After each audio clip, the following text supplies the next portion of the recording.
Okay, it's recording me. So this, and I wonder if it'll take me, I'm going to get closer to it so I can hear my voice even though I'm talking to you guys. I hope that works out okay.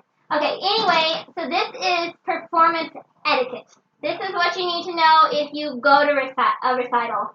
Sometimes it's things you need to know if you're just watching people in a recital, and sometimes it's things you need to know if you're actually performing, okay? So the first thing I want to talk about is when you guys go to the movie theater, what's one thing you always have to do that they put on the big screen to remind you to do? Turn your cell phones off. Turn your cell phones off. So if you are at a recital at Miss K's studio, at least turn them down. Now, the reason they usually make you turn them off is if there's any kind of electronics, microphones and things, there can be interference. So if you're in a place that's using microphones or recording equipment, turn your cell phones off. Otherwise, if you're just at Miss K's studio, turn them all the way down. Okay? So that's just something you need to know for life, right? Here's something that we never do, but I want to try it tonight, and that is to clap for people as they're first walking up to the piano. Okay? So we're going to try that tonight and see if it feels right. I've never actually done that in a recital before, but I don't know. It seems like I've been to symphony and stuff before where when the violin player comes out on the stage, everyone claps. They're just assuming he's going to do a great job, right? It's more like, thank you for coming to play for us tonight. Okay, so we're going to try that tonight. Remind me, because I might forget, because like I said, I've never done that before. So as we get into the next phase where we're playing for each other, you guys help me remember, and we'll clap when people are first walking up to the piano, okay? Okay. If you're the performer and people are clapping for you, you can walk up to the piano, and you can touch it or not, and stand there and just kind of take a real short bow. Just to acknowledge that people are clapping for you, okay? So we're going to try all this tonight, okay? Yes. I have a dress on. Could I at least curtsy? I'm going to teach you guys how to curtsy. Yeah. I think I already know how. Show me. Let me see. Like that? There you go. That's part. That's mostly. It's the feet part that's the hard part to get. And I'll teach that to you. I'm teaching that to you down here when we get into this part of the class. Okay? Okay. So you're going to, when you walk up to the piano, I want you guys to look out at the crowd and at least make eye contact with them at least once before you sit down, so that we don't seem too shy. Okay? If we can get it right tonight, then the next time we have a recital, maybe we can do all these things. It'd be kind of cool, right? I don't know. Hopefully you guys think it's cool. And then tonight, I don't know how many of these things we'll keep for recitals, but I'm going to ask you what your piece is, what your name is, what your piece is. We probably don't know the composers because we haven't been memorizing the composers, but that's something else that we could throw in if we knew what our composer was. If you know something about your piece or about the composer that you wanted to say, or if you wrote it yourself and you wanted to tell us, that would be the time to do that. Okay, so when you're sitting at the piano or standing up singing, you don't want to be sitting with your back all hunched over. Although you see people on TV playing the piano like that, don't you? They're playing like this. It's kind of funny. Cartoons, I think, mostly, though, right? But yeah. Like Tom and Jerry. Yeah, like Tom and Jerry. Exactly. It's funny where Tom actually grabs the things and go like that to poor Jerry. Right. I'm like, poor mouse. Leave Yeah. the poor mouse alone. Yeah, man, that's an old cartoon. I'm surprised you've seen that cartoon. Is it on YouTube? It's actually on TV. Is it really? Oh, wow. There's Tom and Jerry Tales, and Tom and Jerry. I think Tom and Jerry show. Wow, I'm so surprised. Okay. There's 3 different ones, and there's new ones tonight. Wow, I am really surprised. Actually, what time is it? It is 6:33. All right. It was on 33 minutes ago. Well, so it should be off now. If you're a vocalist, how are you supposed to stand? Does anybody know? Stand tall. Stand tall? Yep. So you're not like this, right? So Yep, like that. So your lungs aren't compressed? Right. So you're not slouched. So I always tell people to roll their shoulders back, but you don't want to stand like a tin soldier either. So you roll your shoulders back and then sort of like this? Yeah, you roll your shoulders back like this, but instead of letting them fall forward to relax, Like this? you let them fall backward to relax. So everyone try that. You can still remain seated, but sit up straight. Roll your shoulders back, and then let them fall backwards to relax. So see how you can still be relaxed, but you're still standing up straight or sitting up straight. I'm used to this. Yeah. That's still pretty straight. Pretty close. All right. So if you are a vocalist, you don't want to stand like this with your feet next to each other or with your knees locked where they're not bent at all. What you want to do is stand slightly ajar where one foot is slightly in front of the other. They're about shoulder width apart. So however far apart your shoulders are, that's how far apart your feet should be. And you want to keep at least one knee flexed. Okay? Maybe both. So that you're not standing like this, because if you get really nervous, you could pass out, okay? You could cut off some blood flow and pass out. Hopefully, I've never actually seen that happen. I'm just telling you guys that because my voice teachers told me that. I'm assuming they were telling the truth. Have you seen that happen? No. Oh, you're not saying? Okay. That's fantastic. Yes. I want to ask you a question. About the class? No. Okay, then you have to wait till we're done, okay? All right. You'll have time to visit with each other again later. All right, so if you're singing, try to show some expression while you sing. Try to think about the words to your song and let the expression show on your face while you're singing, okay? There are some things, like you two take voice lessons from me. Nobody else in this room takes voice lessons from me. There are some things I want to go over in your lessons about where to look when you're singing. Like every time there's a new idea in the song, you could focus your eyes in a slightly different place. And it kind of looks like you're the real character and you're having thoughts. And so for every new thought you have, you're just focusing your eyes somewhere else. Okay, does that kind of make sense? And it makes the audience feel like you're personally experiencing the song as you're singing it to people. Okay? Let's see. If we have enough time, I'm going to show you guys a video about that. But obviously, I'll have to turn off the recording first. Okay? So remind me when we get to the end of this class to show you guys a video about eye contact. All right? Okay. What happens if you make a mistake while you're performing? What should you do? Anybody have any ideas? Restart. Olivia. Just keep going. Mia says restart. Olivia, what do you think? Just keep going. Any more ideas? All right. So, Mia, since you are playing a short song, I think it's totally fine for you to restart. But if you're playing a longer song, then you're gonna want to keep going for sure. Because if you, let's say your song is 3 minutes long, and you make a mistake somewhere near the end, then you're not gonna want to have to start all the way over and play 3 new minutes, right? And then what if you make a mistake again and you start over again, right? So, as you begin to play longer songs, you're going to want to really focus on, if I make a mistake, I pretend I didn't even make a mistake. I don't let it show on my face. I don't go, oh man. I just keep playing. And some of the time, people won't even notice if you made a mistake because they don't know your song. Okay? Sound good? All right. Who has ever made a mistake in a recital before? I have. Yeah, I have. I played in a recital when I was in college, and I messed up like 30 times in the same song, and I couldn't keep going because they made me memorize it, so I didn't have my music in front of me, so I had to backtrack every single time, and I don't know if I ever got through the song. My piano teacher was sitting there going, she said, I don't understand. She said that out loud while I was playing, because it was my favorite song. I loved it, but for some weird reason, I just completely messed it up in front of people. I have no idea to this day what happened. Can everyone tell you what their favorite song is on piano? What's your favorite song on piano? The Juggler or the song I'm playing now. Nice. So your 2 recital pieces. Nice. Does everyone have a recital piece they pretty much like? This time? Pretty much like it? Yeah? Does anyone have any good tips for how to keep going if you mess up? What has helped you personally? Any good tips out there? Yes. If like you're nervous and that's why you're messing up, just pretend no one's there. Pretend no one's there. That's good, Olivia. Start from either the piece that you remember that's either right after that or right before that. Okay, right. Start somewhere you're real familiar with. All right? don't make like a weird face because it'll tell the audience that you messed up. Just keep going with it and act like nothing happened. Act like nothing happened. That's absolutely right.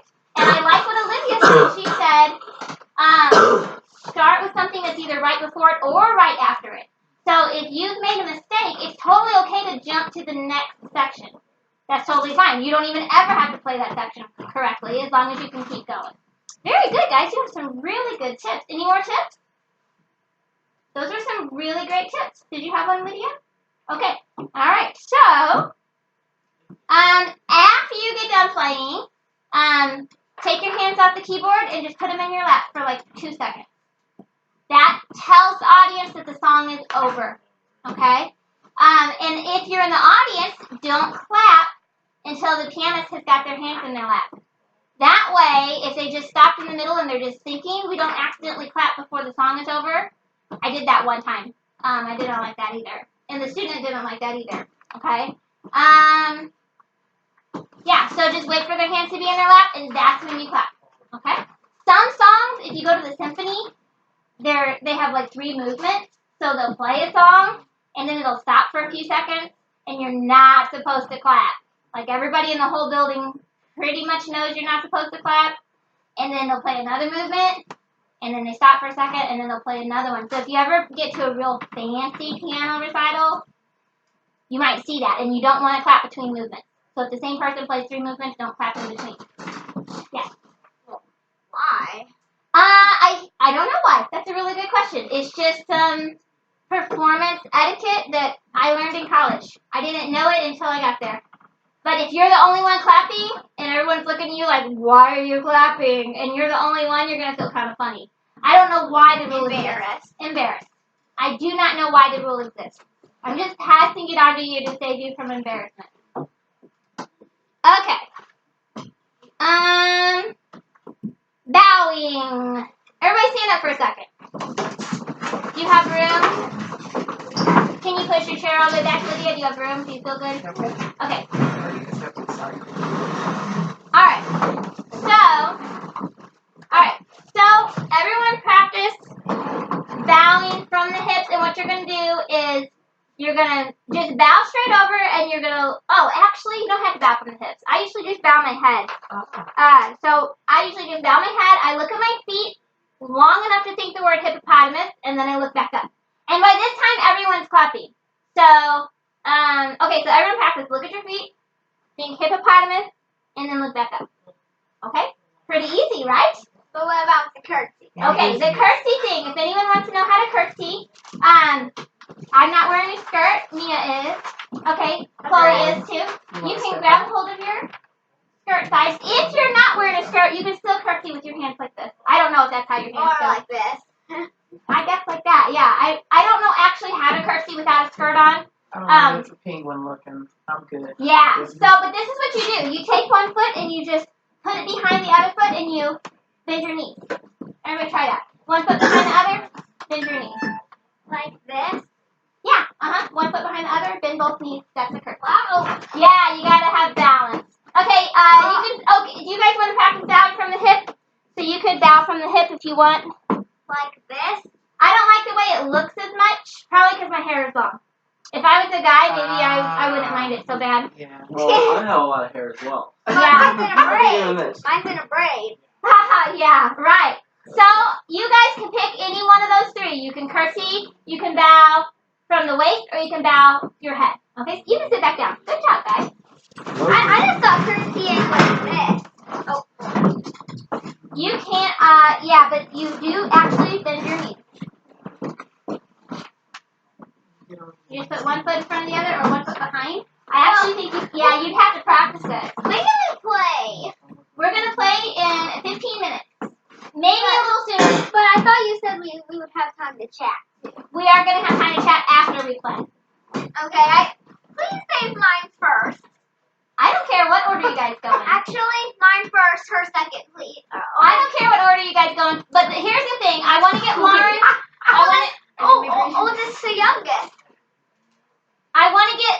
Did you say I just need to grab my coat to make sure my phone is off because my. Oh, right. Yeah, so I'll have you guys Just turn your phones down before when you're ready. we start. So, I would like to get Lauren's vocal piece out of the way just so that I can relax because I have to play the piano while she's singing, and I want to enjoy all of you guys playing. I also have to sit here and record and stop because I'm recording you guys individually, and then you can put it on YouTube, or if your parents don't put it on YouTube, then since I've done it individually, it won't even matter. We just won't put yours on if that's what your parents want. So, also, the person that is Skyping in right at 7. So I have to make sure that we can Skype her in right at 7. So she might be first. It depends how soon we get done with this part. Okay, let me see. Let's see. What do you guys think about this?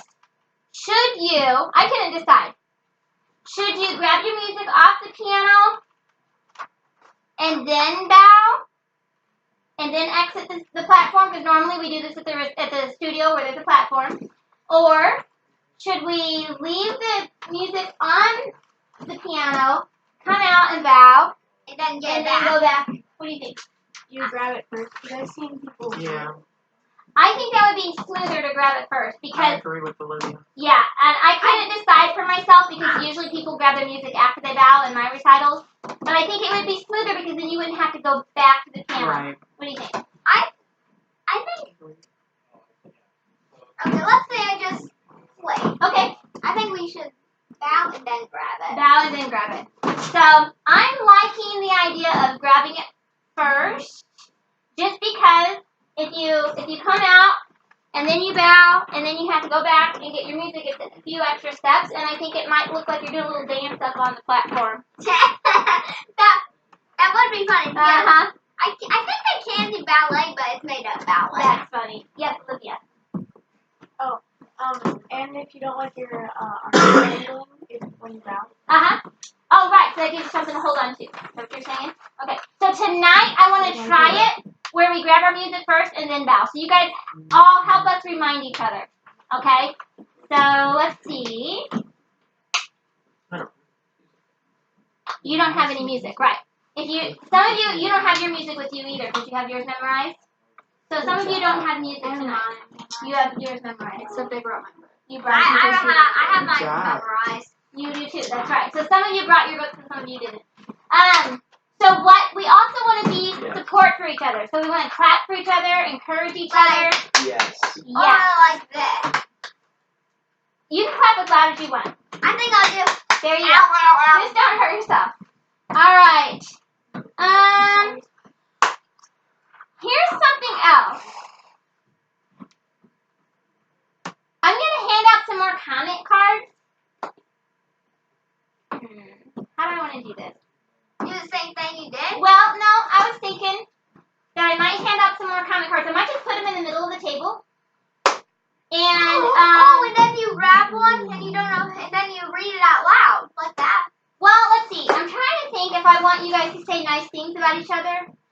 What I think I'll do is I'll have you guys write down one thing you liked about your own performance when you get back to the table.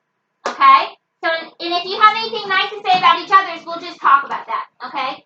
But I'm going to have you write down one thing that you liked about your own performance. We don't have to read it out loud to the class. We can talk about it in your next lesson. Okay? That might put you on the spot. And if you think of one thing that you might want to improve for next time, you can write that on the card as well. And then just bring it to your next lesson. How does that sound? Then you won't have to be talking to other people about it, but you can still think about it for your next lesson. Okay, is it done? Almost. How many questions? How many things left? I don't know. Let's see. Okay, one more thing. If someone says thank you, if someone says, you did a really great job, that sounded really good, should you go, it wasn't that good? Or should you go, thank you? Or thank you? Thank you. Anybody have any reasons why we say thank you, even if you didn't feel real good about your own performance? Yes. Be polite. Be polite. That's good. Any more reasons? Olivia? Because sometimes it might sound like you're bragging. That's right. It can sound like bragging in reverse. So if you say, oh, it wasn't that good, and then the person standing there like, wait, but I can't play the piano at all. So I must not be good at all. You know what I mean? So if you go, oh, it wasn't that good, then you might make the other person feel even worse because they don't play at all and they know that you can play. So it's very polite to just say thank you. And that is that. So I'm going to put this on Facebook, I think. Bye.